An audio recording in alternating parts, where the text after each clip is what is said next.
I'm already out of breath just carrying that ladder. And that's the other thing. If you think you're going to install this in a couple hours, think again. It's going to take you most of the day if you're working on your own, depending how easy it goes for you, whether or not you got to fish the wires and do all that kind of stuff, how far you have to crawl up in the attic, and all kinds of things. Now, another reason why I got the 8-foot ladder, it said 10-foot ladder instead of a 6-foot ladder when we first purchased this house, was because most of the ceilings in here are 10 foot tall. There's a couple areas in the entry that may be a little bit taller than 10 feet, and I would hate to have to be installing something way up high on a ceiling, a 10-foot ceiling with a 6-foot ladder. Okay, so remember that. You want to work safe. You don't want to be up on the very second to the top rung or anything like that. You want to be down a little bit so you can balance yourself and do everything safe. Why take the risk, especially if you're not younger than you hoped you were at this point? Okay, so I got my ladder. I've got my my cabling, and this little red bag has all my different electrical knickknacks in it and all that kind of stuff. And this was 14.2 wire, and it's called 14.2 with ground. When you're looking at it at the store, generally it says 14.2. Well, see here, it said 14.2, and then at the bottom it says with ground. And that breaker, I didn't show you that quick, or too quick, but the breaker, it said 15 on it, and the 15 is for 14 gauge wire. 20 amp breaker is for 12 gauge wire. So if that circuit was on a 20 amp breaker, I'd have to use 12 gauge wire. I couldn't really use a 14. Some people might say, just go ahead and use the 14 too. It'll be fine. That's not going to take that much power, and that could be. But then the next person who works on a system, they might look at that, make the assumption that your whole circuit's 14, and they might run some other wiring on it or something, and find out they short circuit the breaker because they put too much power on it, or they ran 14 gauge wire on a 20 amp circuit breaker, and you're not supposed to do that. Or you could overload the wire, or your fittings, or anything, the light fixture, whatever. You could cause a spark. You could burn your whole house down, all because you didn't know what size wire to use. Okay, so and at the store, I went ahead, I got this quite a few years ago, 250 foot roll. There's no way, you know, if I didn't have that roll, I could get, you know, they sell smaller bits. You can buy 20 feet, 25 feet, 50 feet, 75 feet, 100 feet, and then 250 feet, I think. So if you didn't want to invest in a 250 foot roll because you don't know what other electrical you're ever going to come across, you just want to install one ceiling fan. And for something like this, 20 feet or 25 feet probably be plenty. You know what I mean? You know, every situation slightly different, so don't hold me to the burner on that. Okay, but I use this for all kinds of stuff, so that's why I got the 250 foot roll. And then when I got the 250 foot roll, I just cut the plastic on the top. I left the rest of the plastic on here, and that holds the rest of it together, and then I just pull it out here, boop, boop, boop, boop, boop, boop, and it works out fine. Okay, so there's my wire. And as for my ceiling junction box, I'll show you here what I'm going to use. It's just I call it a pancake box, and what it is a metal box, and it's 1/2 inch thick, and that's it. And now they got two different ones like this at most hardware stores nowadays. One is designed for light fixtures, one is designed for ceiling fans. This one happens to be designed for either. Okay, I talked to the salesperson there, and they used to not come with the cover and stuff. I don't know why. This is almost like a throwaway, but I'll save it for shims, or I'll be able to cut this for something else. I'm never going to use this. Okay, and so inside it comes with the mounting screws. It comes with a little ground screw. It comes with a little clip that you clip into the back, and so then you've got to decide which knockout to use, and then this goodie snaps in there. You got to figure out which way to put it, and then your wire runs through there, and then it holds snug on there. Years ago, they didn't have necessarily these, and you'd use this thing called a Romex connector. You put it in there, and on one side it had male threads, and then you have a nut that attaches with the male threads, and then on the back side you've got a little clamp goodie, and it clamps over the wire, and then you've got 2 screws, and you tighten up the 2 long screws, and then it smashes up against your wire, you know, to hold it. Well, this little thing, and I'll show you when I put it together. This does the same thing. Okay. In fact, I'll pull that apart. You see how that looks? See it. You kind of push on it. It has just enough flex to push on it like that as you're snapping it into the back of this hole. And I'm not gonna knock these out until I decide which hole I'm going to use. Okay, but that's all I'm gonna do is use that. Okay, and so very minimal amount of stuff you're actually going to need. And when I'm up in the attic, of course, I'll need some staples, and I've got some Romex staples in a box in here, or they're out in the garage. I'll have to look for that. And you know, I'm not. Once I figure out where this goes, then I'll be able to make some determinations of how to get the wiring from here over to the new box. Once I take this down, that's going to be one of my next steps. Once I take that down, I'll be able to tell which side the ceiling joist will be. It'll either be on the right or it'll be on the left. Or I flip it around this way and look at it this way, it'll either be on the right or it's going to be on the left. Once I make that determination, then I'll be able to figure out how to get the wire over there. Okay, and I'm going to go up in the attic this time. The beauty of this one is I don't have to fish the wire all the way over there.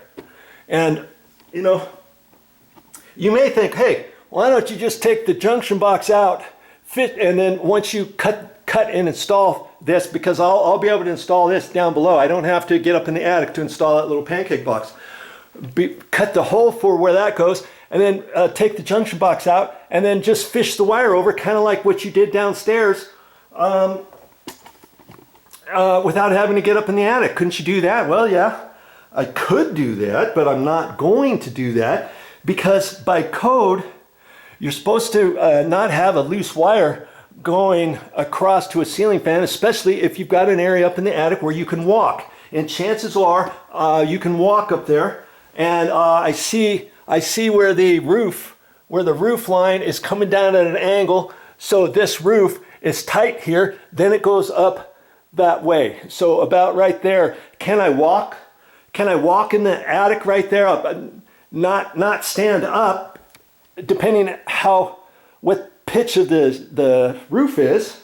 I might be able to, but I'm with me bending down a little bit, if I have to slightly crawl, I might have to do that. But if there's anywhere in the attic where you can reach it, where you can bend down and walk over there, you're not supposed to have a wire just going across the floor joists.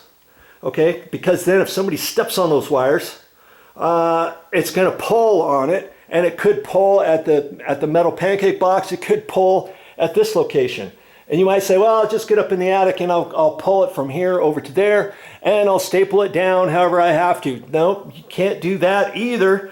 The inspector would frown. If this was a brand new house and if the inspector were to come out here, he'd fail you every single time, because you're supposed to run your electrical over to that location on the side of a roof truss or a ceiling joist or a floor joist or whatever you're dealing with, and you're not supposed to go across the top. So, you know, from here I may have to go off to the left, go across, and then over. If the floor joists are going this way, if they're going this way, then at this point I may have to go over to this wall, because this is the garage wall. I may have to go from there over there, across, and then over on the side of a floor joist going over there. Does that make sense? That's why I don't want to take that junction box out. And it's kind of tricky to take those junction boxes out anyways. There's no real need for this one to do it because there's an attic. Once I take this down, pull the wires down a little bit and look in there, I'll be able to tell which little plastic knockout in the plastic round junction box to knock out or to push on. And I might in fact be able to do that up in the attic. When I'm up in the attic, what I'm going to do is I'm going to take the roll of Romex wire, and once I have my pancake box installed over here, I'm going to take the wire and then I'm going to push it. I'll have to measure it out, obviously. You know, I'll have to cut it. I'll have to cut it out of here, right? Measure how far. I'll have to determine where to go. So I don't want to cut it now and measure, oh, I only need from here to here, because like I said, I'm going to either have to go boom, boom, boom, or boom, boom, boom. And so I'll take the whole thing up there, and then once I figure it out, I can pull the wire out of the container a little bit, judge where it needs to go, then I cut it, then I'll staple it up there. But I can push the wire directly into the junction box, and then run the other over to this location, staple it, and then where the pancake box is, then I'll be able to push it down. And for that matter, I may not install the pancake box until I push the wire down, because then I can do all that. I'm not going to hook this up and push it up there tight and mount it with the mounting screws and all that until I get the wire fished down. Then I can come back down here, take a little breather, put it on from here, and attach it. You see what I mean? So that's my game plan. All right, and that's it. As for right now, I don't have to worry about this ceiling fan at all. I don't have to do anything to this for this first part of the project. In fact, if I didn't even have a ceiling fan, all of this is the same for any project that you do. If you don't have an old ceiling fan location up there, if you have an old light fixture location up there, it might be attached with a plastic box that's nailed on the side of your floor joist or your roof truss or something like that. Those are not recommended to hold a ceiling fan. If you're doing something like that, you'd have to get up in the attic, take the junction box out, and then you can install something different. They've got ceiling fan junction boxes on a slide with little tabs at the end, and you can slide it between your rafters or your trusses, screw it in, and then have that slid out to where the hole is, and then attach it that way. I mean, there's all kinds of different ways. I could put a block up there. I could put a block because, see, I like to install a ceiling fan towards the end of the bed, about centered of the bed, and towards the end and straight up. Well, what if I don't have a truss exactly right there? What if it's way off? I don't necessarily want the ceiling fan way over here. I want it kind of in the center of the room. And the center of this room is about the end of the bed. I don't necessarily want to take it over the top of the bed, 2 or 3 feet, because I want it more towards the end of the bed rather than 2/3 into the bed. Like, I don't want the ceiling fan right there.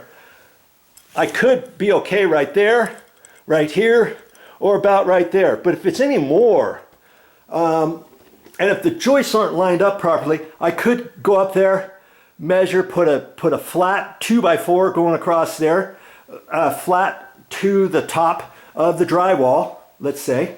After I cut my hole, I could cut a hole, nothing there, put the flat 2x4 across there, screw it in, and then I could mount this directly up to a flat 2x4, a flat 2x6, whatever. I could drill a hole through there with a paddle bit that's bigger than one of these knockouts.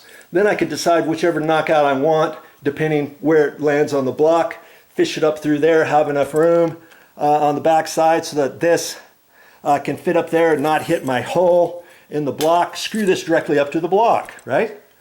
But if the floor joist or the truss, and these are probably trusses, so it's probably like a 2x4 thickness, 1.5 inches wide probably. The ones downstairs were on a TGI floor joists, which the bottom of those happen to be about 2.5, 2 3/8, 2.5, and they all vary, okay? So I'm just throwing out some numbers here. If I can attach it and find it, I only need to have enough room, the 1.5 inch, and then I can bolt this right on the 1.5 inch, let it stick over on the side, put my knockout in and all that, okay? So that'll be coming up. I still don't know that until I start doing some measuring, okay? I'm not gonna, I could do that right now. Is there a proper way? 1, 2, 3, what to do next, what to do one, and then the second thing, the third thing? No. I mean, you can do it any way you want. Because there's a smoke alarm here, because it's hardwired, I'm gonna take this apart. That way I can virtually know without using a stud finder. If you don't have a stud finder, if your battery in your stud finder is bad, or if you don't want to buy a stud finder, you don't need a stud finder. I'm not even gonna get my stud finder out. I got a couple in the garage that I haven't used for years, because I always figure out a different way how to find the floor joists, the roof joists, the trusses, whatever. Okay, so that's why I'm going to take this off. And incidentally, if this was a battery operated one, now most houses nowadays, they're hardwired, which means there's an electrical wire from this one that goes over to the next one, that then goes over to the next one, that then daisy chained over to the next one and the next one and the next one. Chances are there's 2 wires that come in here to feed this, one to feed it and one to go out to the next one. Or if there's only one set of wires, it might be because this is towards the front of the house, and maybe the next smoke alarm is coming this way, and they thought, okay, this is the end of the line. And maybe there's only one black, white, and ground wire coming into that, or black, white, and red. Sometimes they have a black, white, and red, and we'll talk about that too. Okay, so I know right now my next thing I'm going to show you how to remove the smoke alarm. Can you believe that? I got 1 minute left on my SIM card of this whole thing. I thought I'd had plenty of time, but hey, if I can do it, you can do it. Remember that.